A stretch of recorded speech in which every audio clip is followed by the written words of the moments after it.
Bank Nifty में ना यहाँ से एक सेलिंग आने वाली है, पैनिक। उसी पैनिक सेलिंग को हम कैच करेंगे। और सबसे पहले तो टारगेट लगाते हैं। स्टॉप लॉस तो अभी मिलेगा नहीं यहाँ पे, स्टॉप लॉस का पॉइंट एग्जैक्ट क्या होना चाहिए, बट ठीक है, रैंडम स्टॉप लॉस लगा के चलेंगे। टारगेट हमारा क्या रहने वाला है नीचे की तरफ अगर मैं बात करूँ तो एक तो 52,000 का लेवल ब्रेक होगा तो 52,950, 191, 200 पॉइंट तो मार्केट में कहीं नहीं गए हैं। 200 पॉइंट का टारगेट तो आसानी से मिल जाना चाहिए। हालांकि टारगेट होना चाहिए 750 या 850 का लेवल, 850 का लेवल। यानी कि नीचे के लेवल को अगर मैं मार्क कर दूं तो 800 का लेवल आप पकड़ के चलो, ये वाला लेवल 800 से 850, ये लेवल पकड़ लो। और ऊपर आप क्या करो, एक लेवल और पकड़ लो,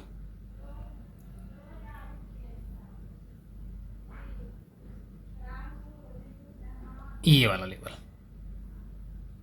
ठीक है जी, ये दो लेवल को आप मार्क करके रखो, ये हमारा टारगेट वैसे होना चाहिए। और देखो यहाँ पे पैनिक सेलिंग आपको अभी दिखता वो देखने को मिलेगा। क्यों मिलेगा पैनिक सेलिंग देखने को? क्योंकि मार्केट में जितने भी स्टॉप लॉसेस हैं सारे वो 52,000 के नीचे पड़े हुए हैं। तो 52,000 के आसपास जब मार्केट आएगा तो यहाँ पे तेज़ी से आएगा, और जब ये तेज़ी से मार्केट आएगा तो हमारा टारगेट भी तेज़ी से डन हो सकता है, पहली बात। दूसरी बात, कल के मार्केट में इस वाले जोन पे रिटेल ट्रेडर की कोई भी पोजीशन नहीं है। यहाँ पे केवल प्रो ट्रेडर या कोई बड़ा प्लेयर यहाँ पे बैठा हुआ है इस वाले पॉइंट पे। मार्केट यहाँ से नीचे आता है, सस्टेन करके ऊपर जाके क्लोज करता है। आज मार्केट एग्जैक्ट वहीं पे ओपन हुआ जहाँ पे बड़ा प्लेयर का जोन था। बड़े प्लेयर ने जोन ने मार्केट को गिराया, यहाँ से एक छोटा मोटा रिट्रेसमेंट हुआ। अभी रिट्रेसमेंट को देखो कितने परसेंट का रिट्रेसमेंट है, कैसा रिट्रेसमेंट है, क्या ये वैलिड रिट्रेसमेंट है? क्या मार्केट में जो पुल बैक आया है, क्या मार्केट में जो रिट्रेसमेंट हुआ है वो वैलिड है? तो आप कैसे मेजर कर सकते हो? सिंपल, डे हाई से लेकर डे लो तक का आप मेजर करोगे तो आपको कौन से लेवल निकल के आ रहे हैं। यहाँ पे 0.5 0.6 का लेवल आपको निकल के आ रहा है। और यहाँ पे चीज़ें क्या बता रहे हैं कि भाई ये जो रिट्रेसमेंट है वो वैलिड रिट्रेसमेंट है। यहाँ तक चीज़ें समझ में आ गई। इसके अलावा निफ्टी के चार्ट में भी ऊपर कोई एसएल नहीं है, जो भी एसएल है वो सारे नीचे जो कल बाय करके गए हैं उनके एसएल है। मैं आपको निफ्टी का चार्ट दिखा दूँ, यहाँ पे देखिए, निफ्टी में जो ये वाला पॉइंट है ना, यहाँ पे बायर बैठे हैं, यहाँ पे बायर बैठे हैं, तो इन्हीं को टारगेट करने के लिए मार्केट में पोजीशंस नीचे की तरफ आ रही हैं। फिलहाल मार्केट में एंट्री हमने बनाया, और एंट्री बनाने के बाद देखो अभी 5 मिनट भी, 3 मिनट भी सही से नहीं हुए हैं, और इसमें लगभग 126 पॉइंट का मोमेंटम आ चुका है। तो आपने देखा कितनी तेज़ी से मोमेंटम आया। तो इसीलिए मैं आपको बता रहा था कि यहाँ पे एक मोमेंटम जो है ना वो फास्ट मोमेंटम अपने को मिल सकता है। तो फिलहाल तो 200 पॉइंट का हमने टारगेट लगाया। अब देखते हैं फ्लो में हम कितना कैप्चर कर पाते हैं। फ्लो में हम 200 पॉइंट लेते हैं या फ्लो में हम 291 पॉइंट ये वाला टारगेट कैप्चर करते हैं, क्या करते हैं, तो उस हिसाब से चीज़ों को समझ के चलेंगे। ठीक है, तो अभी बहरहाल देखो यहाँ पे आप क्या कर सकते हो। मैं टारगेट तो सिंपल ये लगा देता हूँ 293 पॉइंट का, क्योंकि जिस हिसाब से मार्केट गिर रहा है ना, 52,000 के नीचे बहुत तेज़ी से आएगा तो 848 तक तो मार्केट को आ जाना चाहिए। ये हमारा टारगेट पॉइंट रहेगा। तो चलो चलने देते हैं चीज़ों को, सारी चीज़ों को लगा के रखते हैं। फिर उसके बाद में आपको ना फर्दर कुछ चीज़ें और मैं एक्सप्लेन करूँगा चार्ट में, साइकोलॉजिकल बेसिस पे क्या चल रहा है, साइकोलॉजिकल बेसिस पे क्या कहानी चल रही है, वो सारी चीज़ें मैं आपको एक्सप्लेन करूँगा। एक बार हमारा टारगेट वगैरह डन हो जाए उसके बाद हम आपसे बात करते हैं। चलो इसको वेट करते हैं, देखते हैं कि क्या होता है।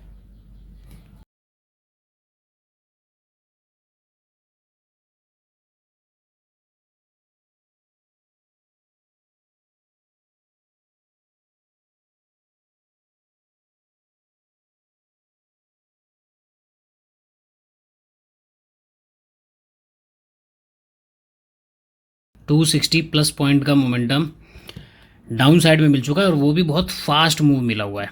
इसमें प्रीमियम बहुत तेज़ी से काम करते हैं। तो हमारा जो टारगेट है देखो, अब यहाँ पे ना ये वाला जो ड्रोन हमारा टारगेट का है 850 और 800 दोनों में से। हालांकि इस लेवल तक तो मार्केट आ ही चुका है, हम निकालना चाहें तो निकाल सकते हैं, लेकिन मैं सोच रहा हूँ कि यहाँ पे अभी कोई रिवर्सल का साइन तो मिला नहीं है, तो मार्केट एटलीस्ट ये वाला लेवल को भी ब्रेक कर सकता है, कोई बहुत बड़ी बात नहीं है। और 750 मैंने उसके बाद आपको नंबर बताया, 750 का नंबर होना चाहिए आज का लास्ट टारगेट मेरे लिए। तो लास्ट टारगेट मेरा ये होना चाहिए, लेकिन मुझको फ्लो में मिले तो ज़्यादा ठीक है, क्योंकि मार्केट आधा घंटा सस्टेन करके फिर इसको टच करेगा तो कोई फ़ायदा नहीं है। उसके बाद फिर 15 मिनट टच वेट करने के बाद इसको टच करेगा, कोई फ़ायदा नहीं है। फिर मार्केट रिकवर करके 750 आएगा तो उसका कोई फ़ायदा नहीं है।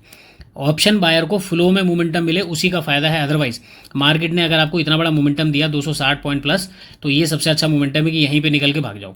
अब वेट करते हैं, देखते हैं, अपने टारगेट का पूरा वेट करेंगे, और वेट करने के बाद देखते हैं मार्केट कहाँ तक आ सकता है।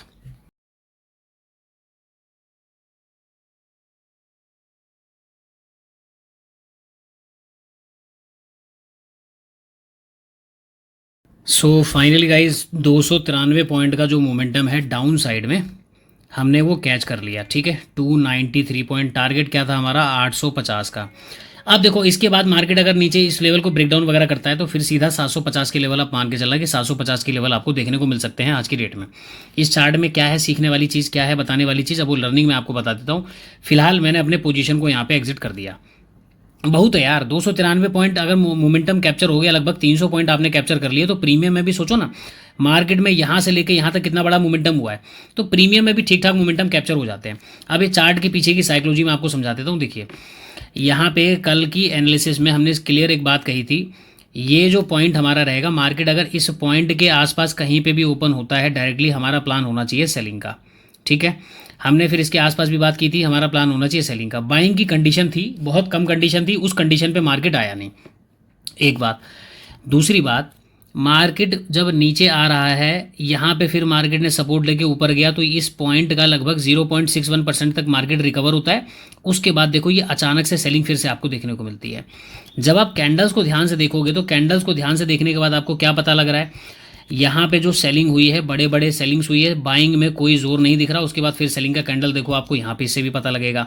ठीक है, अब यहाँ पे मैंने तीसरी चीज़ क्या देखी, ये जितने भी मैंने आपको क्या बोला, ये है ऑपरेटर का जोन। यहाँ पे ऑपरेटर बैठे हैं। रिटेलर का जोन कहाँ पे है, ये वाला है रिटेलर का जोन, 52,000 और 52,000 के नीचे। यहाँ पे सबके स्टॉप लॉस होंगे 50-80 पॉइंट दूर।